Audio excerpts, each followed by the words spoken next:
Hello class. Previous class में हमने diploma के आपके वॉल्यूमेट्रिक एनालिसिस और ग्रेविमेट्रिक एनालिसिस को समझा। तो ओवरऑल हमारा ग्रेविमेट्रिक एनालिसिस कंप्लीट हो चुका था। आज जो हम शुरू करेंगे वो फार्मास्यूटिकल इनऑर्गेनिक केमिस्ट्री को हम जानने की कोशिश करेंगे। एंड इनऑर्गेनिक फार्मास्यूटिकल्स क्या होते हैं, सबसे पहले इसको समझेंगे। इनऑर्गेनिक फार्मास्यूटिकल्स ऐसे फार्मास्यूटिकल सब्सटेंसेस या मेडिसिनल प्रिपरेशंस हैं जो mainly inorganic elements, minerals, metals या उनके सॉल्ट्स, एसिड्स, बेसेस या अदर इनऑर्गेनिक कंपाउंड से ऑब्टेन होते हैं, जिनका यूज़ हम प्रिवेंशन, डायग्नोसिस, ट्रीटमेंट या सप्लीमेंटेशन ऑफ डिजीज़ेस या डिफिशिएंसीज में करते हैं। ईजी लैंग्वेज में वे औषधीय पदार्थ जो मेनली इनऑर्गेनिक सब्सटेंसेस या मिनरल सॉल्ट से बने होते हैं और बॉडी में थेराप्यूटिक या न्यूट्रिशनल इफ़ेक्ट उत्पन्न करते हैं, उन्हें हम इनऑर्गेनिक फार्मास्यूटिकल्स कहते हैं। ठीक है, एग्जांपल्स के तौर पे आप देख रहे हो ferrous sulphate, sodium chloride, potassium chloride and magnesium hydroxide, ferrous sulphate, zinc oxide, silver nitrate, सबका अपना अपना यूज़ है। जैसे कि सोडियम क्लोराइड इलेक्ट्रोलाइट रिप्लेसमेंट और फ्लूइड थेरेपी में, potassium chloride treatment prevention of potassium deficiency में, पोटेशियम कैल्शियम कार्बोनेट एंटासिड और कैल्शियम सप्लीमेंटेशन में, ऐसे ही मैग्नीशियम हाइड्रोक्साइड एंटासिड और लैक्सेटिव के तरीके से। तो इस तरीके से हमारे पास बहुत सारी चीज़ें हैं। तो आखिर इनकी ज़रूरत क्या है, इम्पोर्टेंस क्या है? तो इनऑर्गेनिक फार्मास्यूटिकल्स की जो इम्पोर्टेंस, इनका यूज़ मेनली मिनरल डिफिशिएंसीज़ को करेक्ट करने में, इलेक्ट्रोलाइट इम्बैलेंस को सुधारने में, एसिड बेस बैलेंस मेंटेन करने में एंड एंटासिड थेरेपी में, न्यूट्रिशनल सप्लीमेंटेशन में और कुछ कंडीशंस में थेराप्यूटिक एजेंट्स के रूप में इनका यूज़ हम करते हैं। तो अभी हम नेक्स्ट बात करेंगे यहाँ पे हीमैटेनिक्स। ठीक है, ओवरऑल हमने इसकी डेफिनेशन वगैरह समझ ली, अभी हीमैटेनिक्स समझ लेंगे। हीमैटेनिक्स वे सब्सटेंसेस हैं या ड्रग्स हैं जो हीमोग्लोबिन फॉर्मेशन और रेड ब्लड सेल प्रोडक्शन को सपोर्ट करते हैं, इसीलिए अनीमिया या प्रिवेंशन और ट्रीटमेंट में यूज़ किए जाते हैं। सिंपल सी भाषा में हीमैटेनिक्स वे एजेंट हैं जो बॉडी में ब्लड फॉर्मेशन, पर्टिकुलरली हीमोग्लोबिन और आरबीसी फॉर्मेशन के लिए ज़रूरी न्यूट्रिएंट्स को प्रोवाइड करते हैं। तो मेजर हीमैटेनिक्स जो भी आएंगे, जैसे कि iron, folic acid, vitamin B12 और कुछ कंडीशंस में अदर न्यूट्रिएंट्स भी हीमाटोपोइसिस को सपोर्ट करते हैं। इसमें iron preparations iron deficiency anaemia के ट्रीटमेंट में सबसे इम्पॉर्टेंट है। तो अभी हम सबसे पहले यहाँ शुरुआत करेंगे, सबसे पहले related to iron, ferrous sulphate के बारे में। फेरस सल्फेट एक इम्पॉर्टेंट आयरन सॉल्ट है और ये सबसे commonly used oral iron preparations में से एक है। इनमें आयरन फेरस स्टेट में होता है। आयरन बॉडी में हीमोग्लोबिन सिंथेसिस के लिए एसेंशियल है, इसीलिए जब बॉडी में आयरन की कमी होती है तो हीमोग्लोबिन की सिंथेसिस कम हो सकती है और आयरन डिफिशिएंसी एनीमिया डेवलप हो सकता है। तो इसका केमिकल फार्मूला क्या है? FeSO4।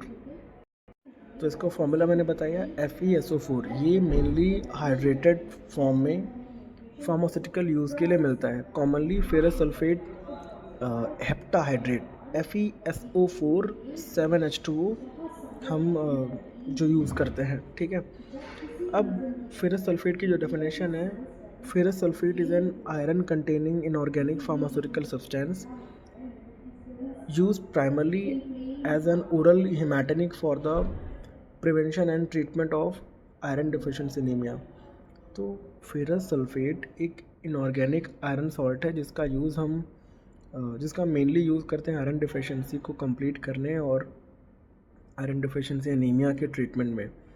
ठीक है, so ferrous sulphate is an important inorganic pharmaceutical compound and hematinic that is widely used for the prevention and treatment of iron deficiency anemia. It is an iron salt in which iron is present in the ferrous form and iron is an essential mineral required for the synthesis of hemoglobin, myoglobin, and several iron containing enzymes. ठीक है, when the body does not receive or absorb insufficient or sufficient iron hemoglobin synthesis decreases and iron deficiency anemia develops. So ferrous sulfate provides the required iron and helps in restoring hemoglobin concentration and body iron stores. तो iron basically इसके important point कौन से होंगे about ferrous sulphate?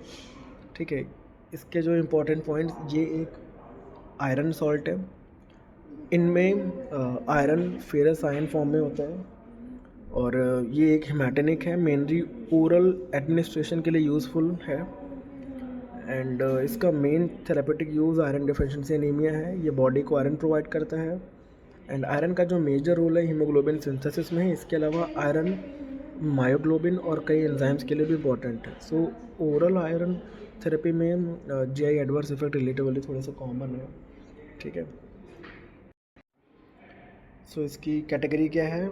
हीमाटेनिक, chemical name ferrous sulphate, chemical formula FeSO4, commonly जो hydrated form है इसकी FeSO4 7H2O, and iron present होगी। ठीक है, ferrous ion Fe2+, and main therapeutic action provides iron from haemoglobin synthesis, and main indication iron deficiency anaemia, main route oral. ठीक है, सो खैर अभी डेफिनेशन की बात करें तो मैंने अभी पहले ही आपको बताया, it is an iron containing inorganic pharmaceutical substance used primarily as an oral hematinic for the prevention and treatment of iron deficiency anemia। ठीक है, तो जो भी इसके इम्पोर्टेंट पॉइंट्स हैं मैंने आपको बताया कि किस किस तौर पे इसका यूज़ है। ठीक है, अभी हम बात करेंगे इसकी फार्मास्यूटिकल प्रिपरेशंस के रिगार्डिंग। ठीक है, तो यहाँ पे जो फार्मास्यूटिकल फॉर्मुलेशंस इसमें आएंगी, फेरस सल्फेट अलग अलग डोजेज फॉर्म्स में प्रेजेंट या अवेलेबल हो सकता है, जैसे कि tablets, capsules, oral solutions, syrup, modified release preparations, and combination haematinic preparations, etcetera etcetera.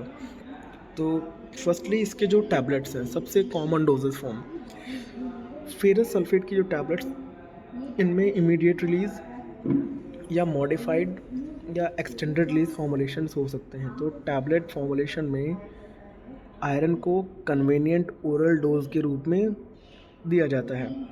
इसके अलावा जो कैप्सूल्स हैं, ठीक है, बेसिकली फेरस सल्फेट कैप्सूल्स भी ओरल आयरन सप्लीमेंटेशन के लिए यूज़फुल हो सकती हैं। कैप्सूल्स उन पेशेंट्स में यूज़फुल हो सकती हैं जिन्हें टैबलेट डोजेज फॉर्म पसंद नहीं आती या फिर स्पेसिफिक फॉर्मुलेशन की ज़रूरत पड़ती है। ठीक है, उसके अलावा syrup and oral solutions, ferrous sulphate syrup या ओरल लिक्विड प्रिपरेशंस विशेष रूप से यूज़फुल हो सकता है बच्चों में या ऐसे पेशेंट्स में जिन्हें टैबलेट निगलने में डिफ़िकल्टी हो या डोज को रिलेटिवली फ्लेक्सिबल तरीके से देने के लिए।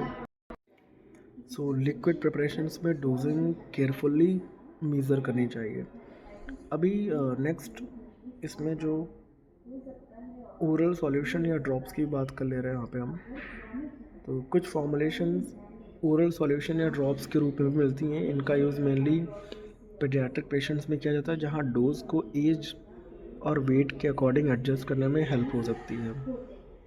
ठीक है, एंड नेक्स्ट है कॉम्बिनेशन फॉर्मुलेशंस।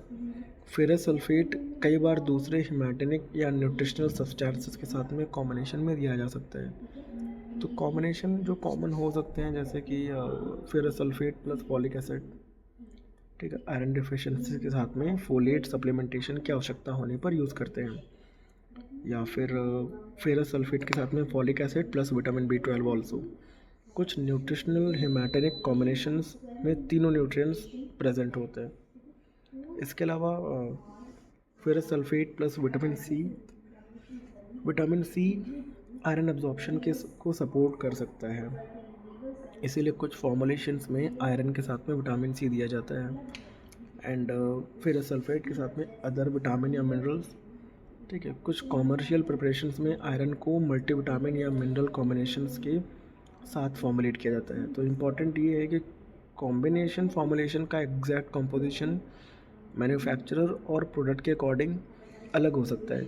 ठीक है। अभी नेक्स्ट हम बात करेंगे इसमें मार्केट प्रिपरेशंस। देखिए, मार्केट में फेरस सल्फेट कई ब्रांड नेम्स और जेनरिक प्रिपरेशंस के रूप में अवेलेबल होता है। एग्जांपल के तौर पे फार्मास्यूटिकल प्रोडक्ट्स में ferrous sulphate tablets, ferrous sulphate plus folic acid tablets, ferrous sulphate plus folic acid plus vitamin combinations. ठीक है। एंड फेरस सल्फेट सिरप्स या oral liquids, paediatric iron drops या लिक्विड प्रिपरेशंस, बहुत सारी चीज़ें, iron containing multivitamin and mineral preparations. ठीक है। So the brand name, strength and elemental iron content vary between manufacturers. Therefore, the generic name and elemental iron content should be checked on the product label. So, market preparation का brand name और exact strength manufacturer के according change हो सकती है, इसीलिए prescribing या dispensing में label पर elemental iron content और doses का देखना important है। ठीक है। अभी नेक्स्ट हम इसमें बात करते हैं कि एलिमेंटल आयरन क्या है। बहुत इंपॉर्टेंट एक फार्मास्यूटिकल पॉइंट है कि फेरस सल्फेट की टैबलेट पर केवल फेरस सल्फेट की मात्रा लिखी हो, इसका मतलब ये नहीं है कि पूरी मात्रा एलिमेंटल आयरन है। थेरेपेटिकली इंपॉर्टेंट क्वांटिटी है एलिमेंटल आयरन, क्योंकि बॉडी को एक्चुअल में आयरन चाहिए, पूरा फेरस सल्फेट मॉलिक्यूल नहीं। इसीलिए आयरन प्रिपरेशंस कंपेयर करते टाइम एलिमेंटल आयरन कंटेंट देखना बहुत इंपॉर्टेंट है। ठीक है। तो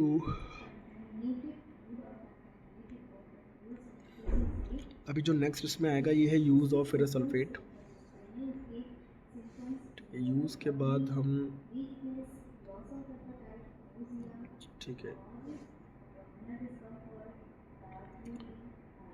वेल स्टोरेज की बात कर ले रहे हैं सबसे पहले। ठीक है, कि ferrous sulphate preparation should be stored properly to maintain stability and pharmaceutical quality. Cool और ड्राई प्लेस पे रखिए, एक्सेसिव हीट से बचा के रखिए, मॉइस्चर और ह्यूमिडिटी से बचा के रखिए, and kept in a tightly closed और वेल क्लोज्ड कंटेनर। ठीक है। And protect from excessive light particularly when specified by the manufacturer. ठीक है। मैन्युफैक्चरर इंस्ट्रक्शंस के अकॉर्डिंग लिक्विड को स्टोर किया जाए। Do not use preparations that show significant deterioration और are past their expiry date. अगर उन्होंने ऐसे ड्रग्स जो एक्सपायर्ड हैं या फिर थोड़ा सा ख़राब लेबर ख़राब दिख रहा है या फिर ढक्कन पिचका हुआ है, ऐसा कुछ भी है, तो उन्हें यूज़ नहीं करना है। Keep all iron preparations out of the reach of children. बच्चों से इन मेडिसिन को दूर रखा जाए। ठीक है। सो क्यों ज़रूरी है proper storage? Ferrous compounds can undergo oxidation. ठीक है। जब ये ऑक्सीडेशन प्रोसेस के थ्रू ये जा सकते हैं तो इनमें ये डिटेरियोरेट, मतलब इनका क्षय या ख़राब हो सकते हैं under inappropriate environmental conditions.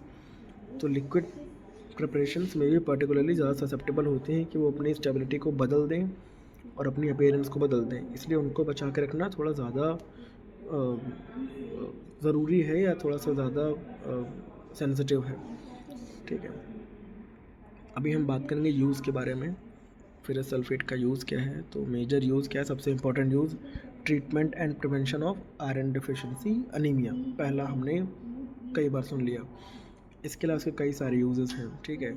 Iron deficiency, increase iron requirement या डाइटरी आयरन डिफिशिएंसी, प्रेगनेंसी में आयरन सप्लीमेंटेशन, और जब क्लिनिकली इंडिकेटेड हो तो क्रोनिक ब्लड लॉस के वजह से होने वाली आयरन डिफिशिएंसी में।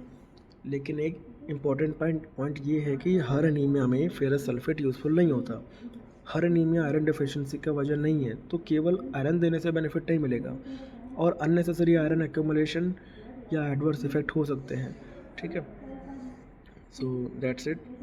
आयरन डिफिशिएंसी एनीमिया या प्रेगनेंसी, क्रोनिक ब्लड लॉस, ठीक है, ये इन चीज़ों में हम दे सकते हैं।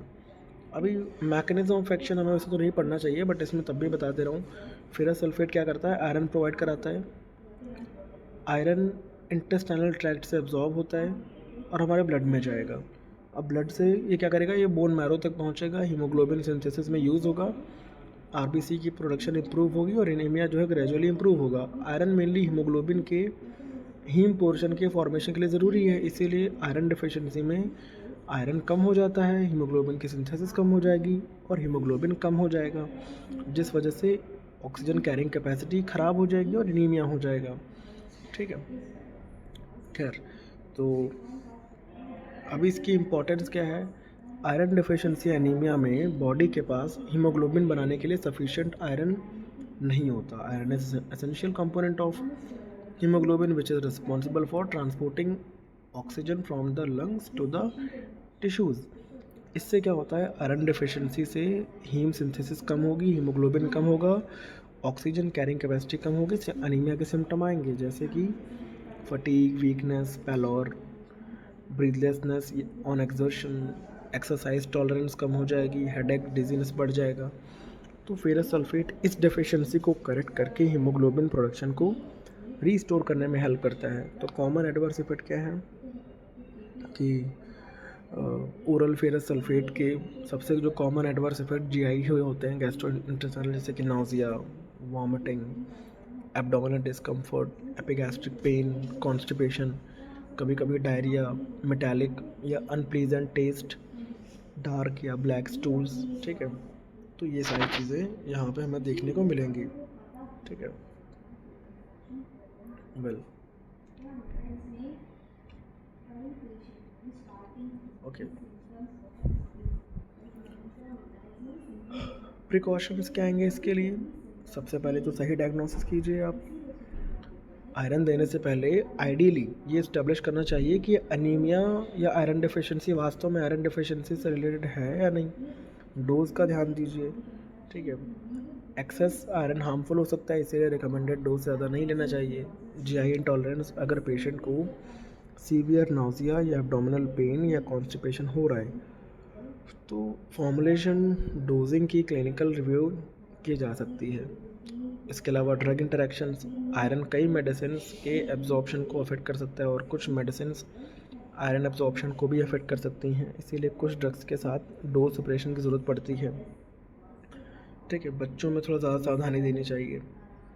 ठीक है, आयरन कंटेनिंग प्रिपरेशंस को बच्चों की पहुंच से दूर रखना बहुत ज़रूरी है, क्योंकि एक्सीडेंटल आयरन इंजेक्शन जो है ये पोटेंशली सीरियस पॉइजनिंग का रीज़न बन सकता है। एंड स्टोरेज कंडीशंस की बात करें, थोड़ी देर पहले मैंने आपको बताया था कि फेरस सल्फेट को प्रॉपरली कूल ड्राई प्लेस में रखो, एक्सेसिव हीट से बचाओ, मॉइस्चर या ह्यूमिडिटी से बचाओ, डायरेक्ट सनलाइट से प्रोटेक्ट करो, कंटेनर को टाइटली क्लोज रखो, प्रोडक्ट लेबल पर दिए स्पेसिफिक स्टोरेज इंस्ट्रक्शंस को फॉलो कीजिए, बच्चों की पहुंच से दूर रखिए। ठीक है, ओके। तो ये हमारा ओवरऑल एक कंप्लीट फेरस सल्फेट का इन्फॉर्मेशन हुआ। अभी जो हम नेक्स्ट पढ़ेंगे ये है फेरस फ्यूमरेट के बारे में। देखिए, फेरस फ्यूमरेट ये भी एक ओरल आयरन प्रिपरेशन और हेमाटेनिक है। इसका यूज़ हम बॉडी में आयरन डिफिशिएंसी को करेक्ट करने और आयरन डिफिशिएंसी एनीमिया के ट्रीटमेंट के लिए करते हैं। ये आयरन को फेरस फॉर्म में प्रोवाइड करता है, Fe2+, और ये relatively high elemental iron content वाला आयरन सॉल्ट है, इसीलिए ओरल आयरन सप्लीमेंटेशन में इसका यूज़ किया जाता है। सो डेफिनेशन की बात करें इसकी हम, ठीक है, ferrous fumarate is an iron salt of fumaric acid containing ferrous ions which is useful as an oral hematinic for the prevention and treatment of iron deficiency anemia by supplying elemental iron required for hemoglobin synthesis and normal erythropoiesis।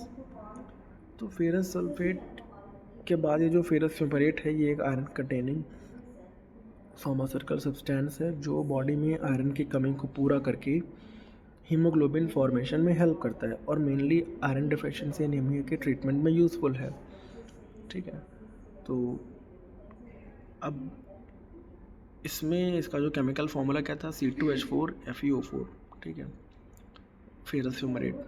तो well important points क्या हैं, की points, कि ये एक iron salt है। पहली चीज़, iron इसमें फेरस फॉर्म में होता है, एक हेमाटेनिक है, मेनली ओरल एडमिनिस्ट्रेशन के लिए यूज़ किया जाता है। इसका major indication iron deficiency anaemia है। इसमें elemental iron content relatively high होता है एंड आयरन हीमोग्लोबिन सिंथेसिस के लिए ज़रूरी है एंड इसका एब्जॉर्प्शन जीआई ट्रैक्ट से होता है। ओरल आयरन की तरह इसके भी एडवर्स इफेक्ट जीआई से रिलेटेड ही है। एंड फेरस सल्फेट की जो टैबलेट्स हैं या कैप्सूल्स हैं, सॉरी फेरस फ्यूमेनेट की जो टैबलेट कैप्सूल्स और लिक्विड प्रिपरेशंस, इन सारी चीज़ों में ये हमें मिल सकता है।